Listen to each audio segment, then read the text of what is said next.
What is up? This is John here at metalaviation.com, and we're going to go over the ESC, Electronic Speed Control. Hopefully you guys have gone through this chapter in the book already. It's a little more technical, but it gives you a lot of information you're going to need. The videos are a little more down to earth with some visuals that make them easier to understand, but I definitely want you to do both, read the book and watch the videos. So let's get to it, the ESC. We're going to go over the connectors first and see exactly how we hook this bad boy up. On this side here we have 3 wires. These 3 wires plug right into the 3 wires on your brushless motor. Now don't worry about color codes or anything like that. Just plug any 3 in from the ESC to any 3 on the motor.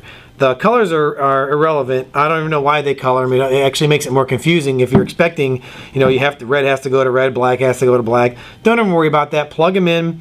When you fire this whole rig up, if your motor spins backwards, just take any 2 of these, swap them out, and your motor will spin the other way. So switch any 2, doesn't matter. Colors are irrelevant, and that's pretty much it for the motor. Pretty simple. Any questions, shoot me an email, we'll go over it, but I think you guys can handle that. That's the easiest part here. It only gets worse.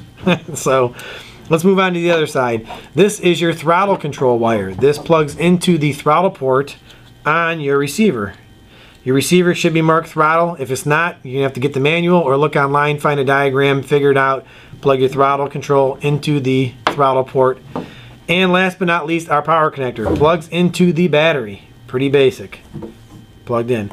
And that's it. You have pretty much 3 wires, and that's going to do the trick to hook everything up. Now, one other thing to remember is most ESCs have a BEC, which is a battery eliminating current. And what that does is that allows one battery to control your motor and your receiver and servos. Back in the day, before the BEC, you had to have 2 batteries, one to control the motor individually and one to control the receiver and the servos. Now with the good old BEC, it can do everything with 1 battery. And any speed control under 80 amps should have a BEC built into it. You can buy them without, so make sure when you buy one, you verify that it does have a BEC built into it. Most of the stuff we talk about here, like our PDF plans, they all use 30 amp ESCs with built-in BECs. So make sure you get one with a BEC. Most BECs are rated at 3 amps. That's another confusing thing here because the ESC has an amp rating and the BEC has an amp rating. Don't even worry about the BEC amp rating. The BEC can handle anywhere from 3 to 5 servos, probably easily 5 servos at 3 amps. If you get more than that, you might need to upgrade to an external BEC, but we're not going to worry about that. Most of these park jets, park flyers that you're going to be flying in the beginner stages are easily going to work and be controlled and powered by a single 3 amp BEC built into your ESC. So we're not going to worry about that.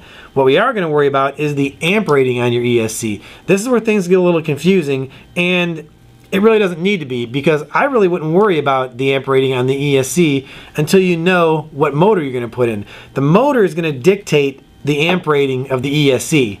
So let's just say for the heck of it, this motor here has a 27 amp burst rating. So this motor can handle pulling 27 amps for 10 seconds. After that, anything over 10 seconds, you're risking burning the motor up. The sustained amp rating on this, we'll say, is 23 amp, which we can run it all day, non-stop, 23 amps. So what I want to do is, now that I know the burst amp rating on this, I'm going to get an ESC that matches that burst amp rating. Now you really can't buy a 27 amp ESC, you'd buy a 30 amp. So since this has a 27 amp burst rating, I'm going to buy a 30 amp ESC.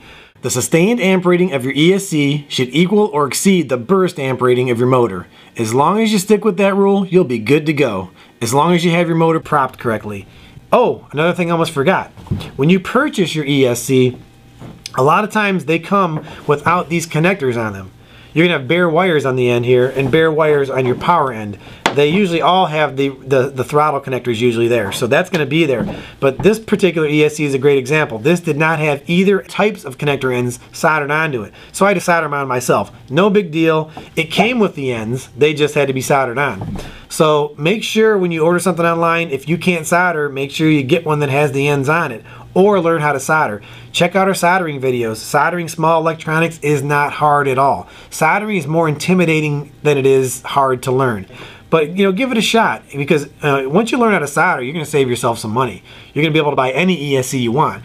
Get online and buy one for $15 as opposed to one that has the ends on it for $40. So I would definitely, you know, learn how to solder, check those videos out. Other than that, I think that covers everything with the ESC and the basics. Oh, all ESCs are programmable. You can program them with your transmitter once they're all hooked up. There'll be instructions with your ESC how to program it. 9 times out of 10, you get like a 30 amp ESC for a park jet or park flyer.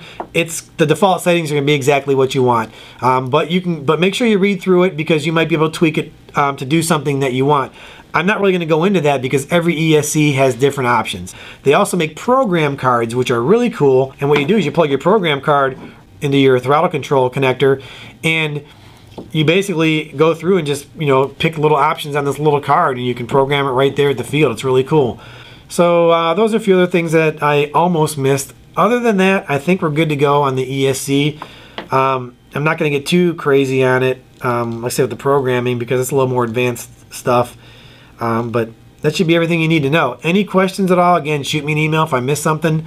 I'll update the video. So if you guys make sure you let me know if I miss anything in any of these videos, I'll get in there and update them so they're correct for anybody else that might check them out. So again, ESC video. Hopefully you guys will get up and fly, learn how to use all these electronics, and be good to go. Check out the motor, the battery, receivers. Check out all the videos, read the book, and shoot me the emails. We'll be all set. You guys take it easy. Again, this is John here at Metal Aviation, tutorial video for the ESC. Peace.